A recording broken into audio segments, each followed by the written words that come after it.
জিহ্বার স্বাদের জন্য তো আমরা অনেক কিছুই খাই, আর ওই খাবারগুলো কি আমাদের স্বাস্থ্যকর? আমার তো একটু মনে হয় না যে স্বাস্থ্যকর খাবার খাই আমরা। কিন্তু স্বাস্থ্যকর খাবার খাইতে হলে আপনাকে মানে জিহ্বার স্বাদ কমাতে হবে। যে খাবার জিহ্বার স্বাদ নাই, মনে করুন যে ওই খাবারটাই স্বাস্থ্যকর খাবার। যেমন আমার এই যে মাখি ঝুঁকি রান্না, এই মাখি ঝুঁকি রান্নাটা অনেকে পছন্দ করেন না, মনে করেন যে এটা এভাবে রান্না করলে খেতে স্বাদ লাগে না।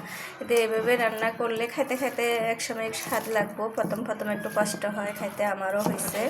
তো এখন আমি আল্লাহর মতে খাইতে পারি, কোনো সমস্যা হয় না। তো এর জন্য বলতেছি, যেমন কষায় রান্না করলে খুবই মজা হয়। আর মজাদার খাবারটা হচ্ছে আমাদের জিহ্বার জন্যে, মানে জিহ্বার স্বাদ লাগে, কিন্তু ওগুলো স্বাস্থ্যকর খাবার না, বুঝছেন? সবসময় চেষ্টা করবেন যে এরকম স্বাস্থ্যকর খাবার খাওয়ার জন্য। স্বাস্থ্যকর খাবারগুলো খাইলে আপনার পেটের হজম হয়তো কোনো সমস্যা হয় না। আল্লাহর রহমতে সব দিকেই আপনি সুস্থ থাকতে পারবেন।